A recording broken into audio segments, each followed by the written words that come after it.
philosophypanther. How y'all doing?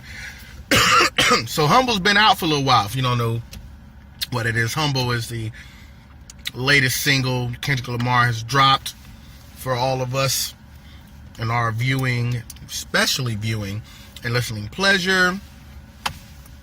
And I have to say, people will say, well, Scott, you already a Kendrick dick rider. And I think that's kind of offensive anyway. But, you just appreciate good lyricism. And you appreciate creativity.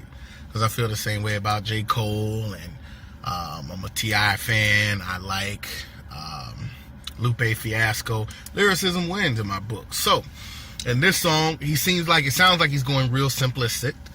And I think everything he does, from how he's rapping, what he's saying, how he puts it all together, every single piece of it has a meaning, and there's not many people, I don't think there's very many people who can do it like that. So I saw it. It started off with him in the Catholic church looking thing, and he's a pope, or maybe he's just a raps priest, light shining down on him, and he comes out, he's talking a little bit, he's got a little bit of money going up in the air, letting him talk about how his humble beginnings up until now, and money's not a thing.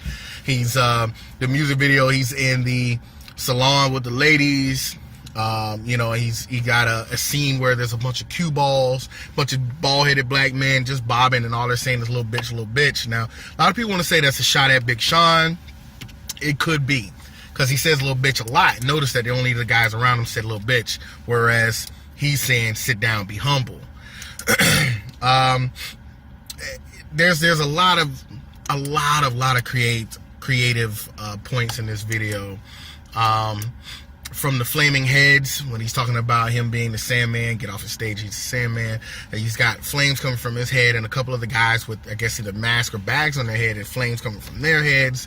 It's almost too much. There's the fish eye scenes. I don't know if you've ever seen the super fish eye lens, where it looks like the world around you is super spherical, and you're going straight on it. There's him golfing off the car. There's so much going on in this that you have to watch the video multiple times. Also something I'm sure he planned on, because you have to see this.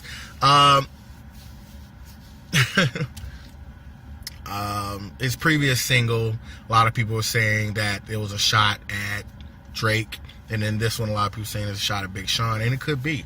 But I noticed one thing, that when he speaks, he makes the world listen. He makes people jump.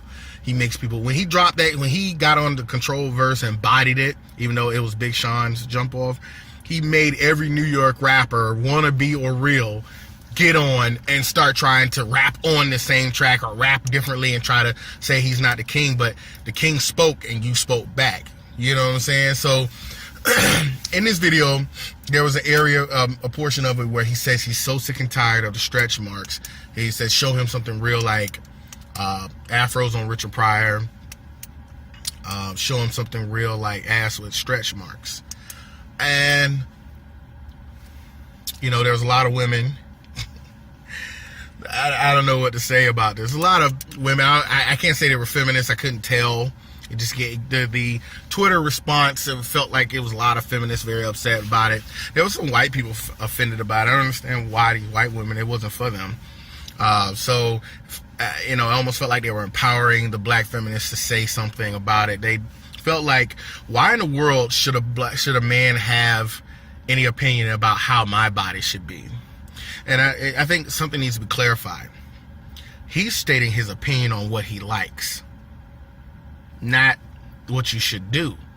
Anytime a man does that, it seems like every woman who does the opposite, especially if that man is well known, or he's, I like to even say myself, like someone like myself who speaks up for black women, minority women, and who will say what's right regardless on how you feel about it, and people listen to, and it goes against what they do or what they believe in, then they're instantly jumping down, that guy's throat. They're all saying he shouldn't be, shaming people who wear makeup and this, that, and people who rather get butt shots and all this other stuff, and that has absolutely nothing. I agree with him 100%. I think just like women have their own prerogative, and they have, like, I got a homegirl, she cool as anything. She wants a man that's 6'3", in shape, because she's in shape. It's fair, right? 6'3", in shape, and he's got to have a 6-figure salary, and she's holding out for that. That's the type of man she likes. She don't want dreads. She wants nice, cold, close shave, maybe some waves in his hair. He got all his shit together. Do men all of a sudden come out and start crying? Oh, well, you're shaming. You should be happy with the men who are fat, who don't make 6 figures. Shut up. That's her opinion. That's what she likes. And in this case, like myself, and there's quite a few men out here. Men. Not boys. We're not talking about the 35-year-old wannabe rapper. We're not talking about the 40-year-old still working at Wendy's because they waste their whole life. Those aren't men. Those aren't the guys. Unless they're taking care of their kids, and that's the only thing they can do, because I know some people who came from Iraq who can't get a job, and all they can do is work at McDonald's. Men. There's a difference. Where you're hearing your opinions from about who likes what, you have to decide what their lifestyle is first. So I was like, say me, because I might be a little cocky by saying this, but I hold it down. I got twin girls that are 18 about to graduate. I met them at 12. They became mine.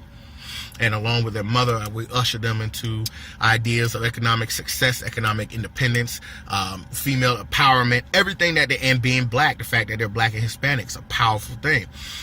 These are the kind of guys you should be listening to. You know what I'm saying? When they say, hey, this is what a man is. And I said, in this case, him speaking about the realism of a woman, what she wakes up as is what he wants. I agree.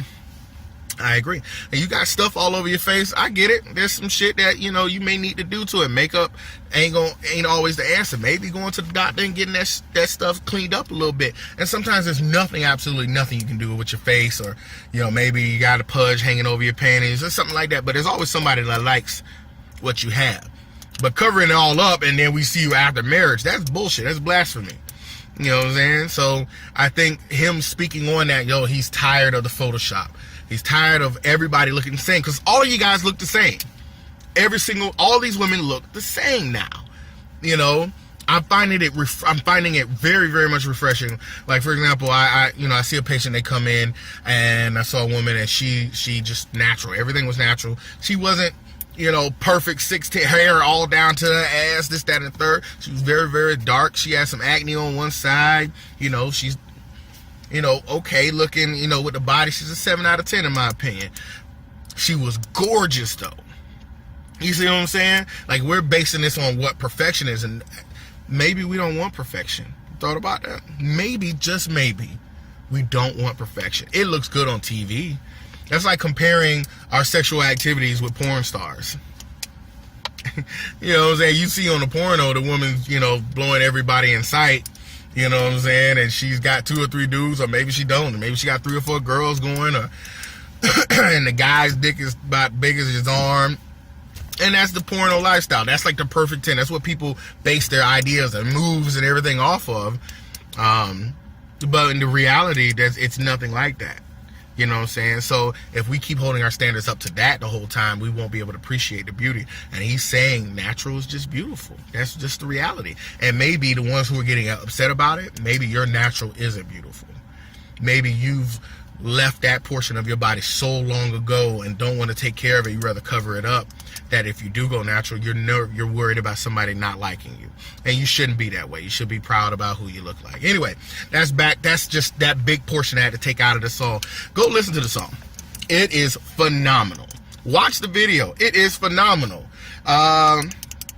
This month he's going to drop that album. It's going to put every rapper on their ass. And I think Big Sean and Drake really have it coming.